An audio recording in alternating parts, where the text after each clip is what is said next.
నమస్తే, welcome to hit TV. ఈ రోజు మనతో ఉన్నారు ప్రముఖ ఆధ్యాత్మికవేత్త శ్యామ్ ప్రసాద్ గారు. వారితో మాట్లాడి మరిన్ని విషయాలు తెలుసుకునే ప్రయత్నం చేద్దాం. నమస్తే గురుగారు. శ్రీమాత్రే నమః. గురుగారు, ఇప్పుడు పూజ గదిలో చాలా మంది ఎక్కడెక్కడో ఫోటోలు పెడుతూ ఉంటారు. అసలు ఏ వరుసలో పెడితే మంచిది అంటారు, ఏ వరుసలో పెడితే మంచిది కాదంటారు?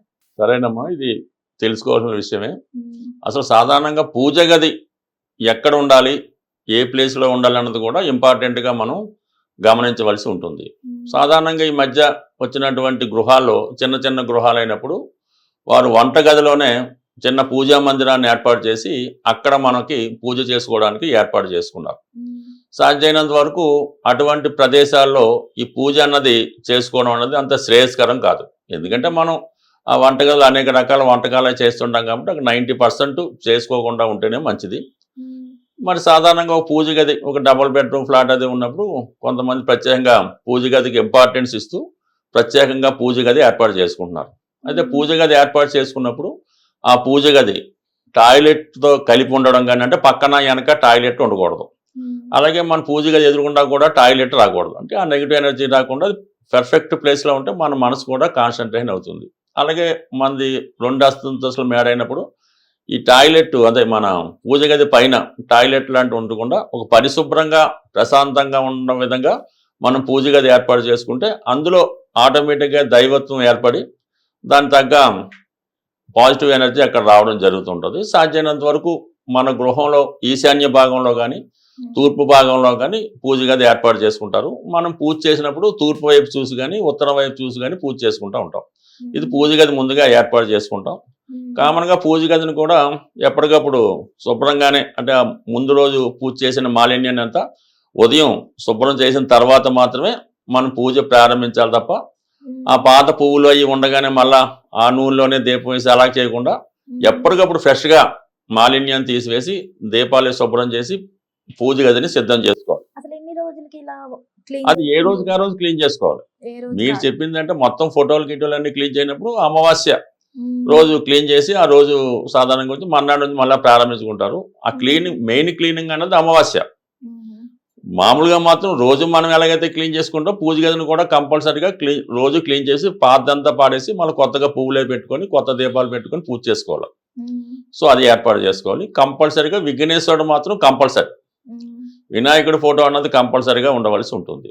ఉమ్, దాని తర్వాత ఏంటంటే మరి ఈ శివ కుటుంబం అని కుటుంబ సభ్యులు అందరూ కలిసి ఉండడానికి ఈశ్వరుడు, పార్వతి, కుమారస్వామి, వినాయకుడు ఆ ఫోటో అన్నది చాలా వరకు పెట్టుకోవడం జరుగుతుంది. అది కంపల్సరీగా ఉండాలి. ఉమ్, దాని తర్వాత ఏంటంటే ప్రతి కుటుంబానికి ఒక కులదైవం ఉండడం జరుగుతుంది. అవును. ఆ ప్రాంతాల వారిగా ఉంటుంది కాబట్టి మరి ఏదైతే మన కులదైవం ఉందో ఆ ఫోటోని హైలైట్ చేయాలి. ఉమ్, వెంకటేశ్వర స్వామి అయితే పద్మావతి వెంకటేశ్వర స్వామి, ఉమ్, దుర్గా అమ్మవారు అయితే దుర్గా అమ్మవారు, మిగతా ఫోటోల కన్నా కొద్దిగా పెద్ద ఫోటోగా పెట్టుకోవాలి. ఉమ్, దాని తర్వాత ఏంటంటే మనం ఏ ప్రాంతంలో ఉన్నామో ఆ ప్రాంతానికి సంబంధించిన దైవం ఉంటారు. మనకి హైదరాబాద్ అనుకోండి, ఉమ్, యాదగిరిగుట్ట లక్ష్మీ నరసింహస్వామి అలా పెట్టుకోవాలన్నమాట. అదే విజయవాడ వాళ్ళ అమ్మవారిని, అలాగే రాజమండ్రి ప్రాంతం వాళ్ళు సత్యనారాయణ స్వామిని, అంటే ఆ ప్రాంతానికి ఆ దేవుడు ప్రత్యేకంగా ఉంటాడు కాబట్టి ఉమ్, అవి వాళ్ళని బట్టి పెట్టుకోవాల్సి ఉంటుంది. అంటే పెద్ద ఫోటోలు కూడా ఎక్కువ అక్కర్లేదు, అన్నిట్లో కూడా ఆ విష్ణుమూర్తి స్వరూపం ఉంటుంది కాబట్టి ఈ సింపుల్గా వినాయకుడు, శివ కుటుంబం, మనం ఎవరినైతే పూజ చేస్తాం వాళ్ళని పెట్టుకోవాలి తప్ప సాధారణంగా కొంతమంది ఏంటి అభిమానం కొద్దీ వాళ్ళు చనిపోయిన వాళ్ళ ఫోటోలు అవి పెడతా ఉంటారు. అలాగే కొంతమంది చనిపోయిన గురువుల ఫోటోలు కూడా పెట్టుకుంటూ ఉంటారు. అవును. సాధ్యమైనంత వరకు దాన్ని అవాయిడ్ చేయడమే మంచిది. ఉమ్, ప్రత్యేకంగా ఇటువంటి మనకి ఎవరైతే దేవతలు ఉన్నారో ఆ దేవతల ఫోటోలు పెట్టుకొని శుచిగా మన ఈ వరుసగా ఫోటో పూజ చేసుకోవడం వల్ల మంచిది. ఉమ్, అయితే నిరంతరంగా ఏంటంటే మనం ఆ పూజ గది జరిగినంతసేపు కూడా, అంటే కొంతమంది పూజ ఏంటంటే తలుపులు క్లోజ్ చేసి మళ్ళీ మర్నాడు దాకా తీరు, అవును. అలా కొద్దిగా ఓపెన్ చేసి మనకి ఆ వెలుతురు అది వచ్చేలా కూడా ఏర్పాటు చేసుకోవడం ఉమ్, మంచిది. అలాగే పూజ గదిలో కూడా నిత్యం లైట్ వెలుగుతూ ఉండాలి. ఉమ్, ఏదో ఒకటి 24 hours కూడా కరెంట్ బల్బ్ లాంటిది వెలుగుతూ ఉండాలి. ఆ తెలుపులు ఎంతసేపటి వరకు తెరిచి ఉంచాలి అంటే అంటే? జనరల్గా 99% పూజ గది తలుపు తీసే ఉంచాలి. ఇప్పుడు వేయకూడదు అయితే వేయకూడదు. అంటే మామూలుగా ఈ పూజ అయిపోయిన తర్వాత లంచ్ అవర్లో మధ్యాహ్నం క్లోజ్ చేసేవచ్చు. అంటే కొంతమంది దీపం ఉన్నంత వరకు ఆ దీపం ఉన్నంత వరకు అంటే భగవంతుడు వచ్చి వెళ్తుంటాడు కాబట్టి ఆ విధంగా పెట్టుకోవచ్చు. ఉమ్, ఏదన్నా మరి భగవంతుడు ఎప్పుడు వస్తాడు ఎప్పుడు వెళ్తాడు కొంత ఉంచుకుంటే మంచిది. ఉమ్, ఏదన్నా మిగతా మన భోజనాలు ప్రారంభమైనప్పుడు అయినా మళ్ళీ క్లోజ్ చేసి మళ్ళీ సాయంకాలం పూజ చేసుకునే వాళ్ళు సాయంకాలం ఇల్లు శుభ్రం చేసుకుంటే మళ్ళీ ఓపెన్ చేసి మళ్ళీ ఒక పూజ చేసుకొని మళ్ళీ భోజనాల టైంకి మళ్ళీ క్లోజ్ చేసుకొని ఆ విధంగా అది మనం దేన్నైనా ఒక విషయాన్ని ఎంత శ్రద్ధగా పాటిస్తే అంత శ్రద్ధగా మనకి ఆ భగవంతుడు మనకి అనుగ్రహాన్ని ఇవ్వడం జరుగుతూ ఉంటుంది. మరి కొంతమంది ఏంటంటే పూజ గదులు విగ్రహాలు పెట్టుకుంటూ ఉంటారు. ఈ విగ్రహాలు పెట్టుకున్నవి అయితే మరీ పెద్దగా పెట్టుకోకూడదు. సామాన్యంగా ఈ బొటకనే వేలు ప్రమాణం ఉన్నటువంటి విగ్రహాలు పెట్టుకోవడం వల్ల మనకు పెద్దగా దానివల్ల ఇబ్బంది ఏమి ఉండదు.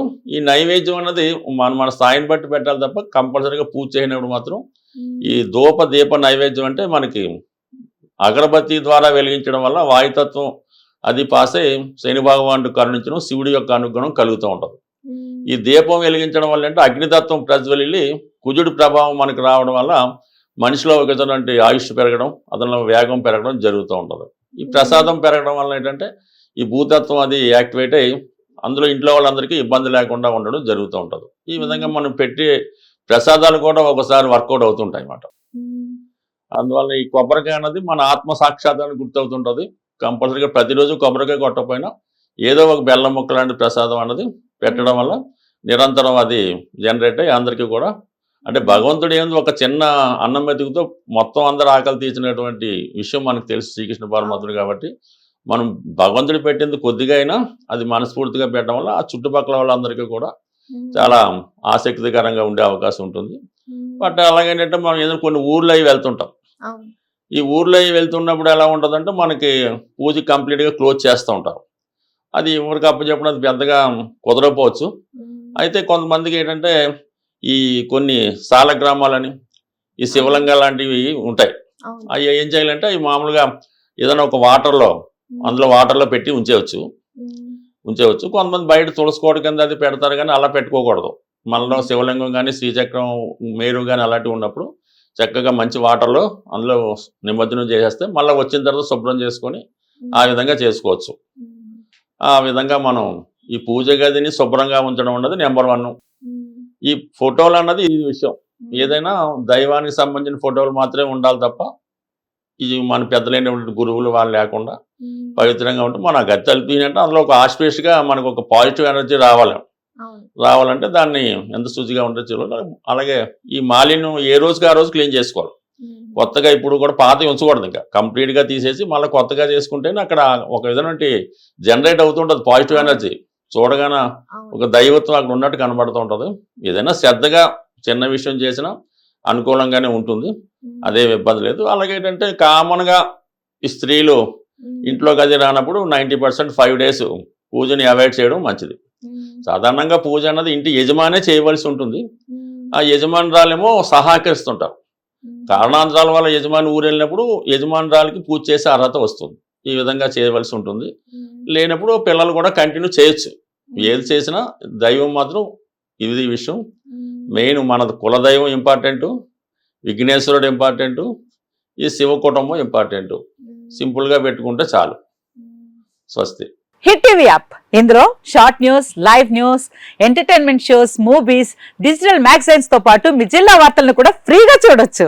ఇంకెందుకు ఆలస్యం, వెంటనే హిట్ టీవీ యాప్ ని డౌన్లోడ్ చేసుకుని ఫ్రీగా ఎంటర్టైన్మెంట్ పొందండి. Hit TV app. Hit TV app. Please download hit TV app. Hit TV app ని ఫ్రీగా డౌన్లోడ్ చేసుకుని ఎంజాయ్ చేయండి. మీకు నచ్చిన ఎంటర్టైన్మెంట్ కోసం హిట్ టీవీ యాప్ ని ఫ్రీగా డౌన్లోడ్ చేసుకుని ఎంజాయ్ చేయండి. హిట్ టీవీ యాప్ ని డౌన్లోడ్ చేసుకుని ఆస్వాదించండి, ఆశీర్వదించండి. ఇంతమంది సెలబ్రిటీలు హిట్ టీవీ యాప్ ని డౌన్లోడ్ చేసుకోండి అని చెప్తున్నారంటే ఎంత మంచి యాప్ ఆలోచించండి. అమెరికా అమెరికా అమెరికా అమెరికాలో చదవాలనుకునే వాళ్ళకి విశ్వసనీయమైన పేరు మన శౌర్య కన్సల్టెన్సీ. UK లో 1 year masters. UK లో 1 year masters. 2 years work permit up to 5 years visa. Contact Saurya Consultancy. Contact 89851 89851.